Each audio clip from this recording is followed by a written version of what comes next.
and we are here to be of service to you to achieve your dreams and turn your visions to reality.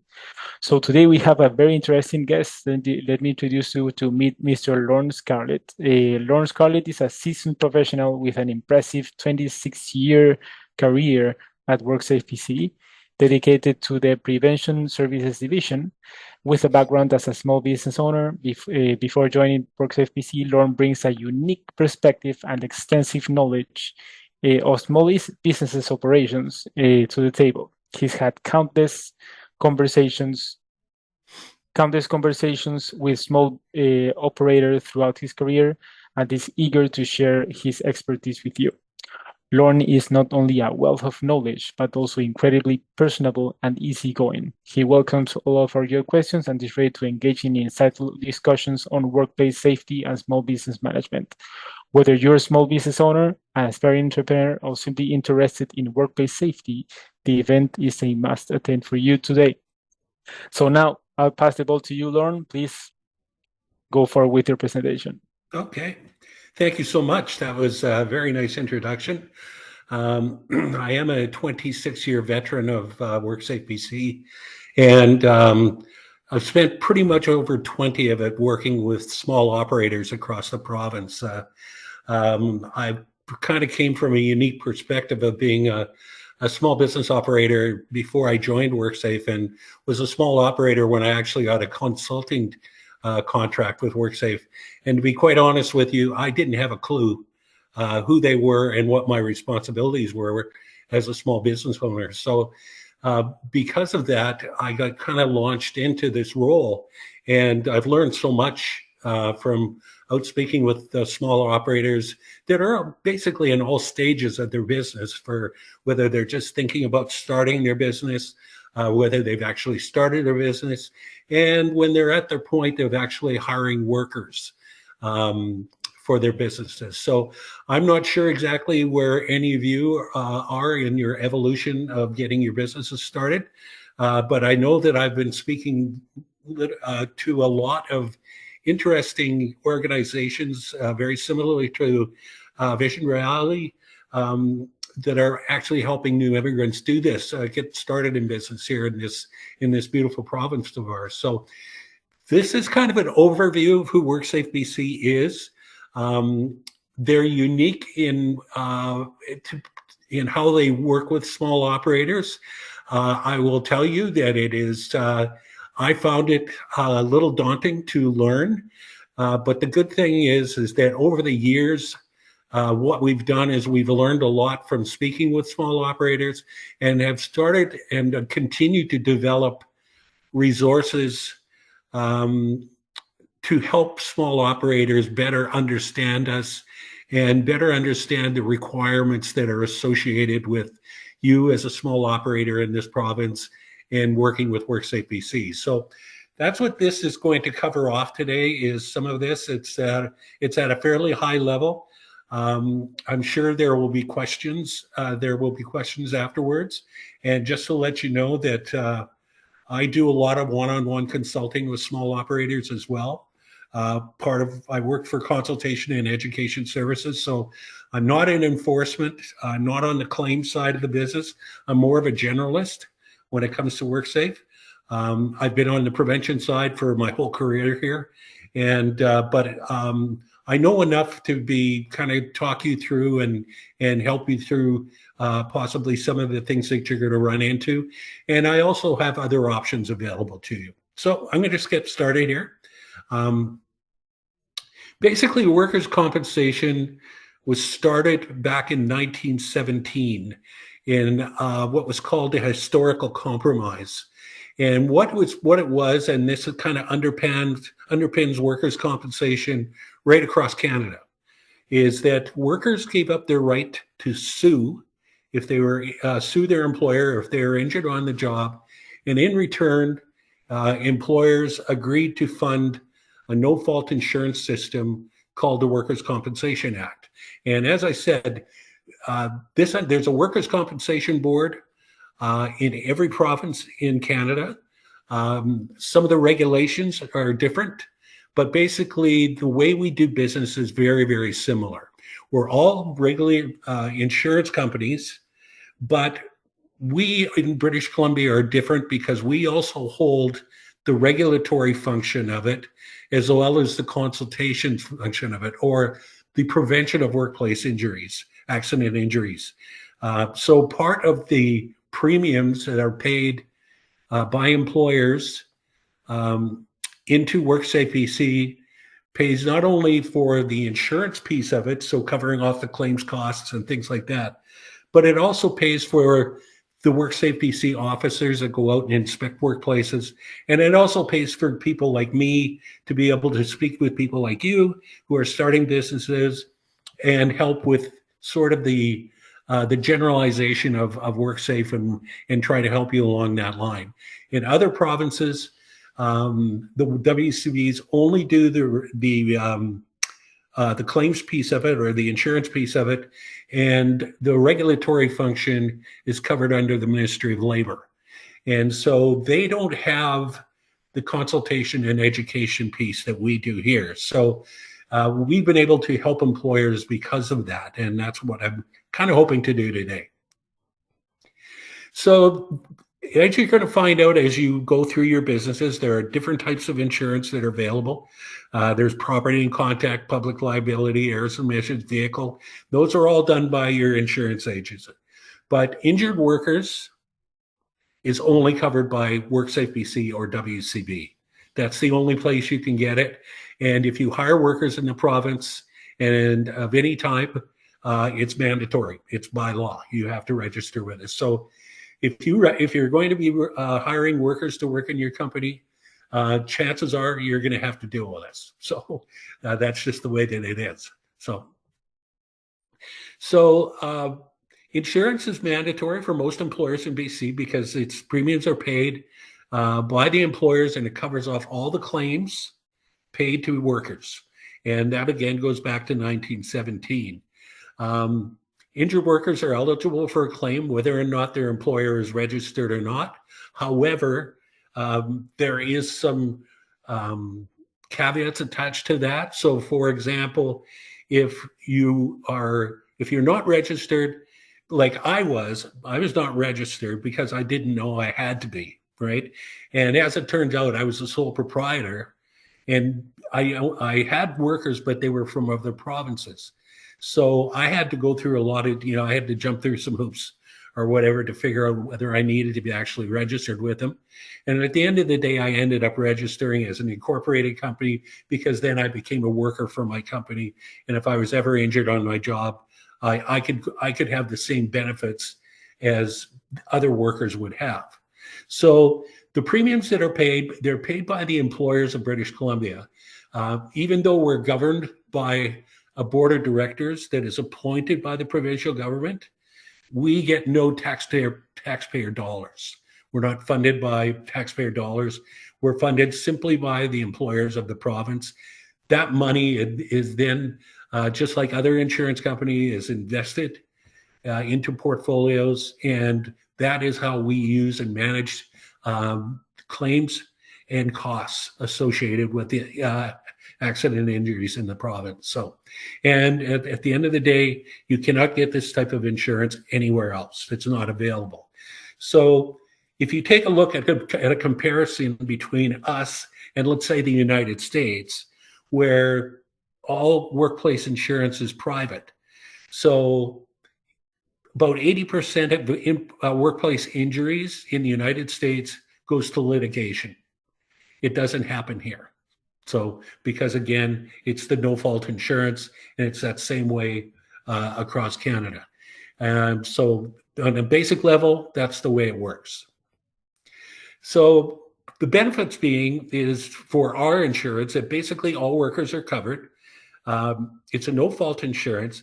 It doesn't cover off pain and suffering. So if you were following the news a year or so ago where ICBC was going through their economic shortfalls and things along that line, you will find that a lot of litigation was happening there. It wasn't a lot of people that were injured in car accidents were not going to settle just for the basic insurance. They would get a lawyer and sue. And now that's not, now ICBC has changed to the exact same no-fault insurance as we are. But basically, we don't cover off the pain and suffering. So for example, if you couldn't do yoga, your favorite yoga after your incident at work, we don't give you extra money for that. We give you basically, this is what the insurance claim is adjusted at, and that's what you pay. But what it does cover is it covers all medical, all wages, rehabilitation, permanent and partial disability, and also pensions in the case of a fatality. So if you are injured, WorkSafeBC, the premiums that the employers pay into it will cover all of those things, right? So all your medications, if you need physical rehabilitation, they cover off all of that. And if you're not able to go back to your same job, we will actually train you to do another job that doesn't have the same requirements.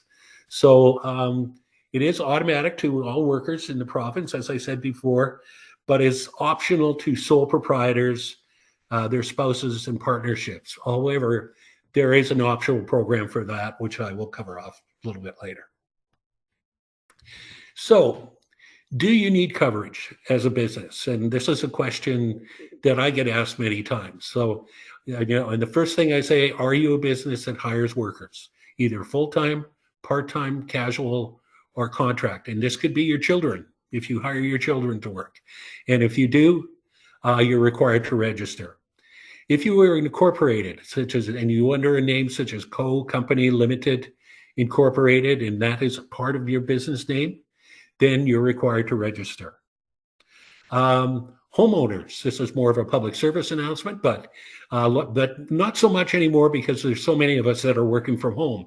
But homeowners that employ a domestic worker, whether it be a maid, a nanny, a home care nurse, if you're getting construction or repair work on your place, or if you hire a gardener or landscaper on a regular basis, you should register for coverage, right? So that's the way that it works, because if you've got a contractor that's coming up here and working on your place, then chances are you're going to have to, and that worker gets injured. Sorry, that's my other phone. And that worker gets injured, then chances are you could be responsible for the coverage of that worker. So I get this question asked a lot. Just give me 1 second here, please. No worries.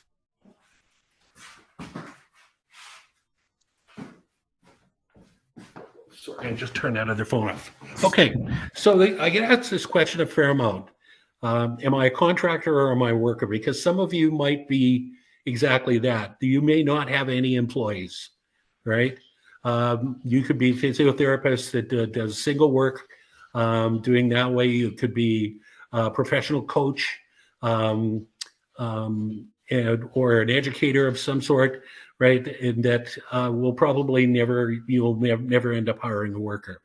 However, dedicating yourself as what's a contractor and what's a worker, and this generally is called or judged if there's actually a claim. But a contractor, in the eyes of WorkSafeBC, is paid for the entire job. They supply their own tools and equipment, or they pay rent for the use of tools and equipment. They determine their own work schedule, generally by agreement with whoever's hiring them. And in the case of construction and other things, you might be the prime contractor, and you may be responsible for hiring other subcontractors. A worker is paid by the hour. The equipment is supplied. Work schedule is set by the employee, and you do not have anyone working for you, right? You might be a supervisor and have that, but you won't be hiring anybody to work directly for you. So the reason this is an issue and why we get this question asked a lot is, I'll give you an example. I talked to a fellow at a small business event that I was at, and he was retired. And he had was hired as a contractor by one of the major grocery store chains here in the Lower Mainland to fix their carts, their grocery carts. And he was a bit of a handy guy, had a shop in his backyard, and he said, sure, this will be good for me part-time, right? But the employer or the grocery store chain company said, we want you to get your own insurance, WorkSafe insurance. And so I kind of helped him through that process. And at the end of the day, WorkSafeBC refused to sell him, to register him, because he was only working for that one employer. He didn't have multiple contracts. He only worked for the one grocery store chain. And so WorkSafe, in those eyes, through that lens, said, no, they're just they don't want to pay for his WorkSafe insurance. That's the only thing, right? And so he had to go back to them and say, no, I'm a worker, I'm not. So that's so there's been a lot of questions regarding whether I'm going to be a contractor or whether I'm going to be a worker. And it's a little too difficult to kind of cover off on one slide, but this kind of gives you a kind of a line in the sand, as to say, of whether you are going to be a contractor or whether you're actually going to be a worker for an employer, right? And whether they will determine whether you need your own insurance or whether that employer's insurance will cover you. So how much does it cost? Another question that gets asked to us. So the way WorkSafe does it is they classify areas of businesses into what we call classification units. So for example, in construction, there's many different construction. There's house and wood frame construction, there's roofing businesses, there's commercial construction. There's many areas that fall under that, and they pay different based on the risk that's associated with it. So I've given a couple examples here. General retail is generally on their own, and based on the risk that's associated with general retail, they pay 50 cents per $100 of payroll. If you're starting up a small restaurant, which we do have a lot of small restaurants that are starting up,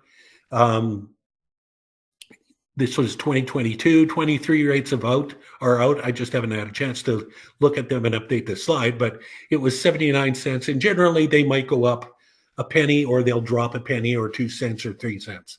But they pay 79 cents because the risks are a little bit higher. For example, if you're using hot oil in the kitchen or things like that, right? The risk is a little bit higher.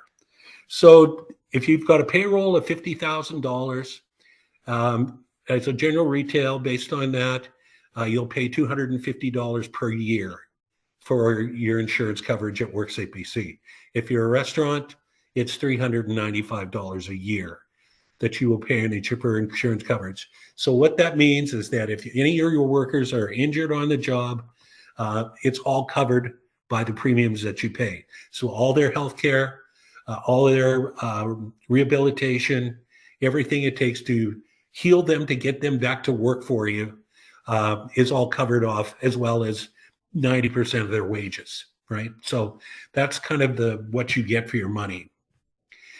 We also have an area in WorkSafe, there's no other province that does this, but we have this thing called experience rating, where really the safer you are, the less you pay. So let's take a look at general retail. And as an example, let's say you are starting up a retail flower shop on a corner in downtown Vancouver, and a block away from you is another retail flower shop, competitor of yours. And you have considered building health and safety into your daily business plan. You communicate with your workers. You make sure they're safe. You've trained them to do their job properly, not only properly, but safely. You keep records and so on and so forth, and you have absolutely no injuries. You can get a discount of up to 50%. So instead of paying 50 cents per $100 of payroll, you're paying 25 cents. If the other flower shop down the road has a poor health and safety program in place, doesn't communicate with their workers, and has lots of injuries, they can pay up to 100% surcharge. So instead of paying 50 cents, they're paying a full dollar.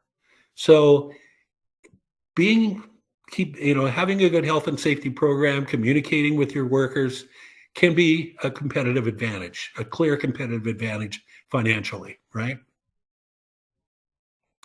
So here's a few other examples, and these are people that, again, these are people that are new immigrants that are coming in, that are looking to start businesses. So here's some examples that were given to me, some people that I talked to. One was starting a plumbing business, so they're a little more at risk in their jobs, and based on past history of incidents, accident, and injuries in plumbing. So they paid $2.26 per $100 of payroll. If you're a vegetable farmer, which out in my area here, we're seeing a lot of that, a lot of organic farming and things like that. Again, there's risk associated mostly around the sprain, strain, tears, and things like that to the body. You paid $2.40 per $100 of accessible payroll. If you're a massage therapist, right, the risks aren't as much, so you're at 50 cents. And let's say you're starting a farmer's market, right? There's a few more risks, but not as high as others. It's $1.30. So those are just giving you some examples because, again, it's a question that is always asked of me. There's other things that are coming in as far as insurance packages. So, for example, gig economy, WorkSafe has a new package coming out based on people that are, Uber drivers or skip the dishes or things along that line. So, and there will be optional packages available for that. And that is going to be soon to be released. So keep your eyes and ears open if you're going into that type of industry. So who is responsible for what in the workplace? And again, this could be simply, I have one major rule that I say that you really need to do as a business owner and keep the line of communication open between you and your workers. Encourage them to report anything that's unsafe, right? So, because if they don't report it, then you can't fix it, right? If they report it and they don't feel safe doing it, and they're the ones that are doing the job every day, then you could have a problem and you've got higher risk of injuries. But for you as an employer, you need to identify what hazards, what could injure your workers in your workplace, and you have to fix that, right? And you need to regularly check it. You might have new equipment that comes in. You might have new staff that comes in. You might change the way you're doing something, right? The flow and how you're doing something. So that needs to be regularly checked, and hazards need to be looked at. You need to make sure you train and show your workers their tasks. Not just the tasks of doing the job, but doing the job safely. And you can't just, we've seen some employers that they have a health and safety binder. They hand that to their workers and say, okay, read that and sign off. It's not good enough. You need to supervise your workers to make sure they're doing their job safely. And if you can't do it yourself, you have to have one of your senior workers do it, just to make sure, because they might say they know how to do it. And quite often, especially with the young workers, new workers to the job, they want to prove themselves. And even if they don't feel safe doing it, they will probably likely do it anyways because they want to prove to you as the boss that they can do the job, especially young males, right? So it's really important that not only are they trained, but they're supervised for a period of time to ensure that they're doing the task properly. You need to report all injuries. And this can be really difficult at times because if a worker is injured at work and they don't report it and they go home and then they go to see their doctor and their doctor says no, and the first question he's going to ask is if they were injured at work. And if they were, they're filing a report to WorkSafeBC saying, getting all your pertinent information, who you work for, and so on and so forth, and that you were injured on the job and that you're going to be missing time. And then it takes a couple of days for WorkSafe to contact you, and you may not know it. So it's really important for you to make sure that your workers report all injuries, doesn't matter how minor, to you. And If they're going to lose time, then it's imperative that you report that injury to WorkSafeBC within 36 hours by filling out the proper forms. You need to investigate that accident, because if you don't know what happened, you don't investigate, you can't fix it, right? And then you have to fix those reported problems. And you have to record everything, because if we have a WorkSafe officer that comes into your shop and is looking around and says, was that, especially if there's an injury, the first thing they're going to ask you is, was that worker trained to do that job? And if you just verbally say, yes, of course they were, that doesn't really prove anything, right? So it's really important that you record all the training. This worker was trained on the job to do safely on this date, and they were supervised for the next 2 weeks by this person and ensured that they were doing their job properly, right? Even with safety meetings, even if it's just a general staff meeting, if you take 5 minutes or 10 minutes of that staff meeting to talk about general health and safety. Is there any concerns from staff regarding health and safety? Or we've got this new piece of equipment in here. These are some of the things we need to make sure we do on it, and we're going to be training you on it. So now from the worker's side, they have to follow the safety rules.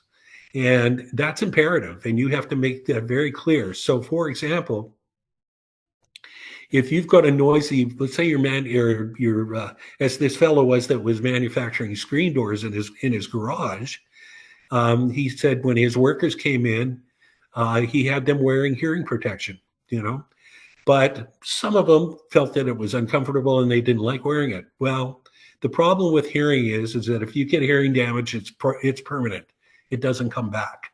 So you have to ensure that they're following those rules. If you're telling them to wear personal protective equipment, whether that's a visual vest or whether that's hearing protection, earplugs, or whether it's eye protection or a hard hat, you have to ensure that they're wearing it. And if there's not, there should be consequences, right? Some people have a 3-strike rule. Others will just send the worker home. Say, no, we're sending you home without pay. So those are some of the things they need to do. You got to have them to ask for help if they know or they're unsure. Make sure that's communicated. Notify you if something's unsafe. They have to report their injuries directly to you, no matter how minor. Because if they don't, as I said, chances are it'll be started by the doctor, and it puts you behind the 8 ball administratively, because you've got more forms to fill out and so on and so forth, right? And work with your employers to keep the workplace safe. Those are the most successful employers I've seen. The ones that have no injuries is because they're involved with their workers and they're working with the employer or with their workers to ensure the workplace is safe. And so that breeds success, right? It's the same as following your business plan, same as following whenever you're doing your books. It's just as important to keep your workers safe, because it all costs money, right? We have this optional insurance protection here in British Columbia that's called Personal Option Protection, or POP. And this is available to self-employed partners, proprietors, sole proprietors, things like that. So, for example, I was out at a community futures development conference last year and ran into this gal there. She came up to me and she's talking, and she runs a hairdressing business out of her house. And she said that she was starting to get carpal tunnel syndrome in her hands from working with her hands and, all day and so on and so forth.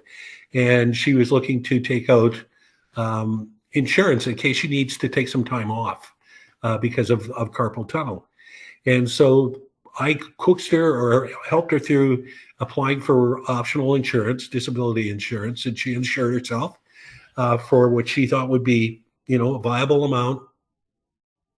And now if she's injured on the job, she's going to get the exact same benefits as if she was employed by an employer, right? So all her meds, all healthcare paid for, rehabilitation, anything she needs along that line, and 90% of her wages are covered.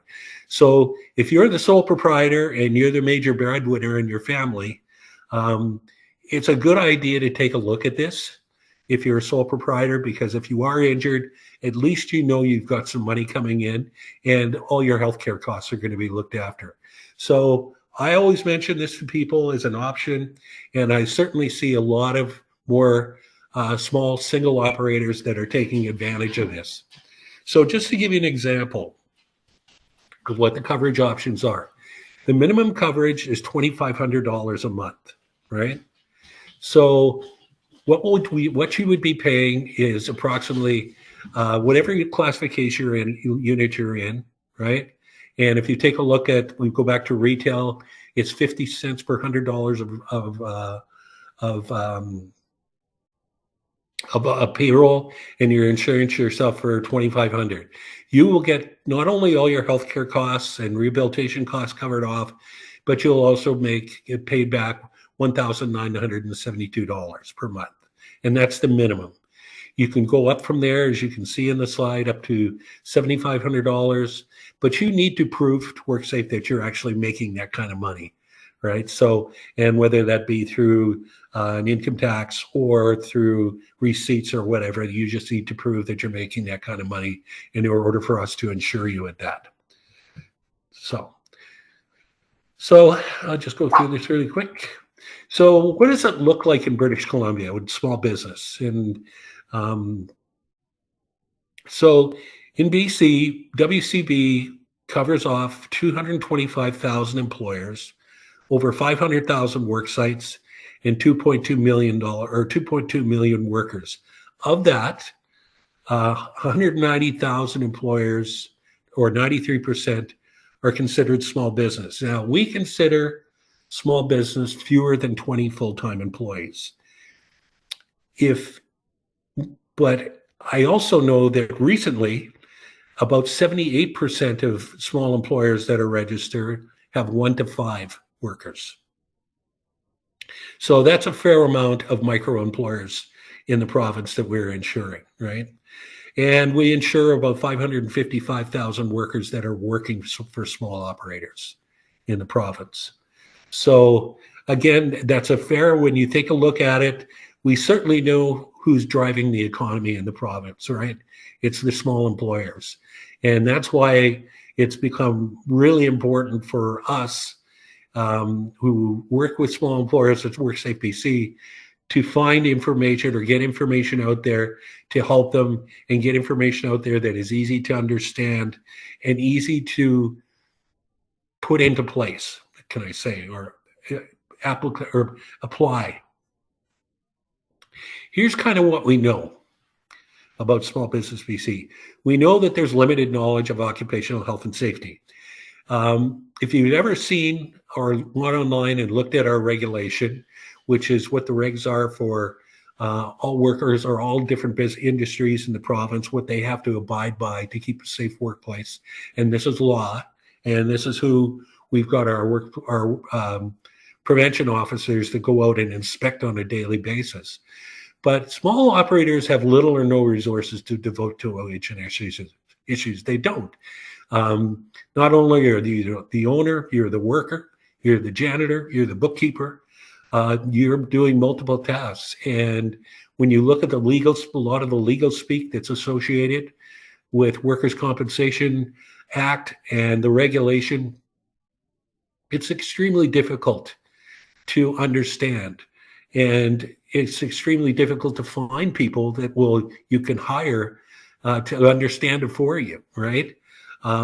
You might hire an accountant to do your books for you, but chances are they will not know what the occupational health and safety regulations are for your business. So that's why it's more important for us at WorkSafeBC to be developing more resources, online training courses, things along that line that are available to small operators, and in most cases are free to small operators for you to be able to access. We also know that dedicated employers and are often family-like relationships with their workers, because sometimes they are family. And because of that, you can respond quickly to new ideas and initiatives. So once again, if we go back to the responsibilities of WorkSafe, it's up to us to make sure that you can respond quickly to new ideas and new initiatives, whether that be, we did a lot of work with COVID safety plans when COVID hit. There's going to be other new things that are going to be coming out. I know for small contracting companies that are working with asbestos, right? So now there's certification.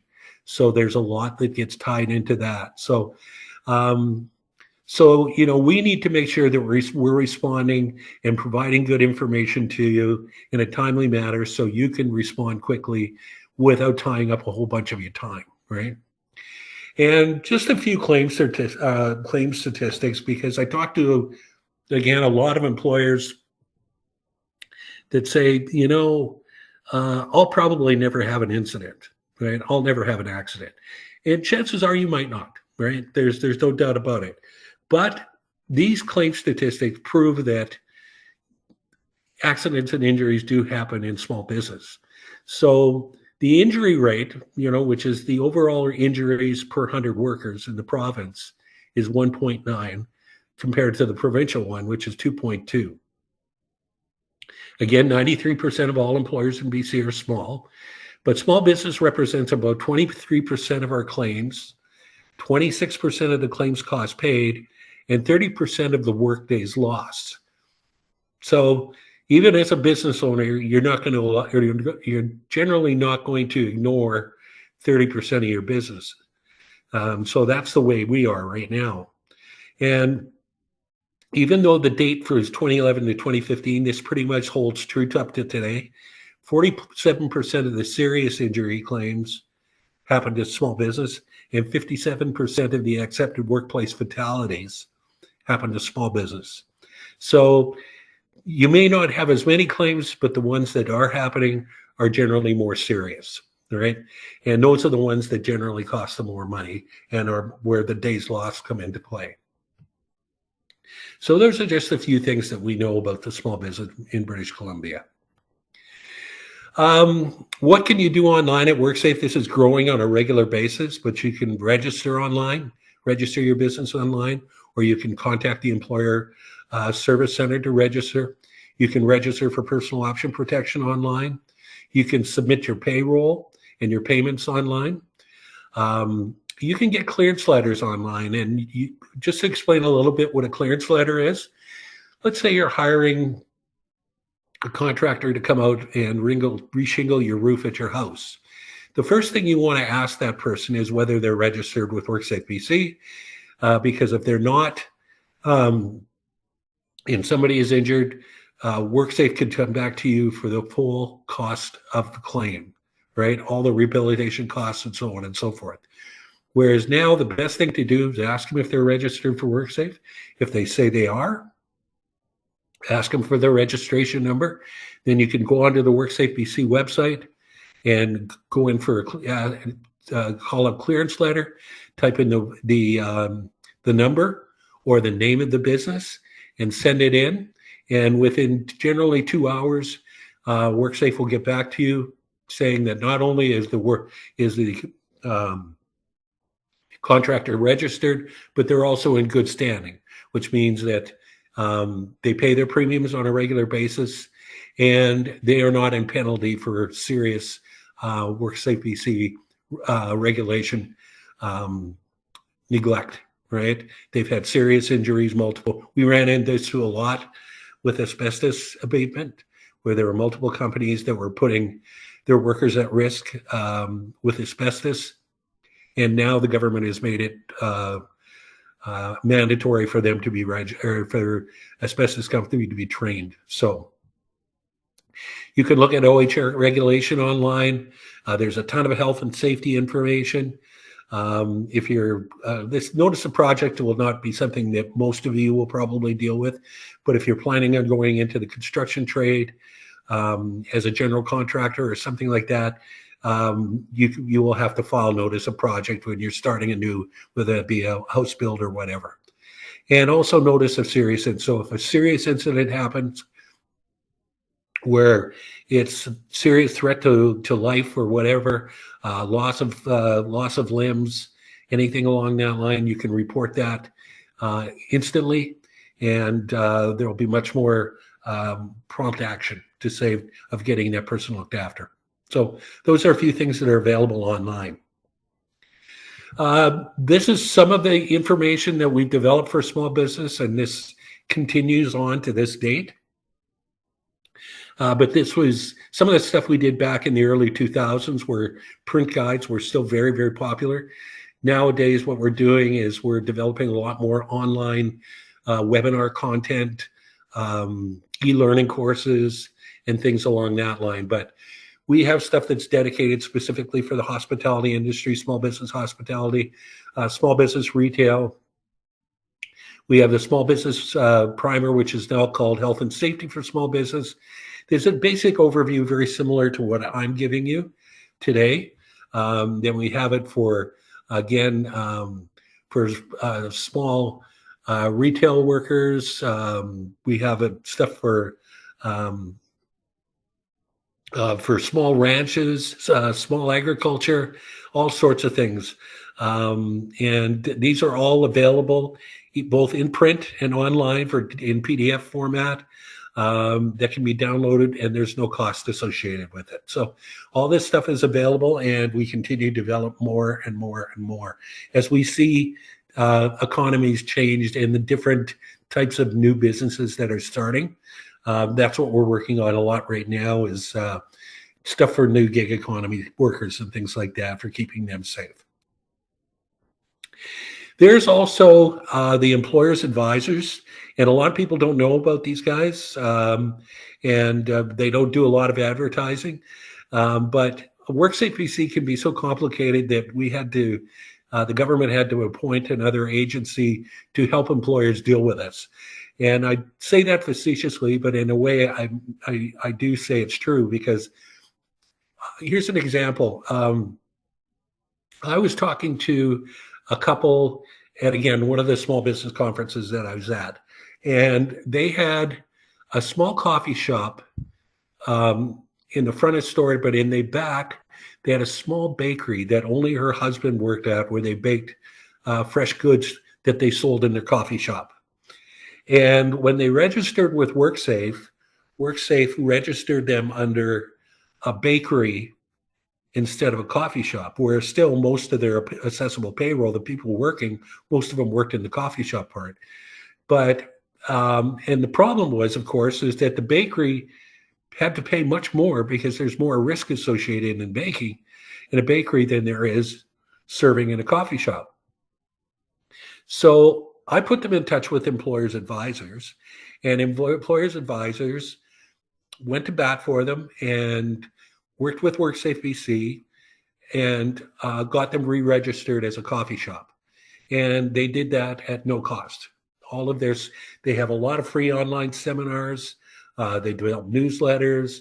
They will represent you. Let's say you've got somebody has filed a claim that works for you, and you feel that that worker had that injury before, and you want to deny the claim, you can do that. And again, Employers Advisors Office will represent you at the appeal board and things like that to WorkSafeBC to help you overturn that claim. And again, they do that at no cost to you. So it's really important that you know about employers advisors. I tell people about them all the time, especially new employers, and because they are a free service and somebody that you should have on speed dial for sure.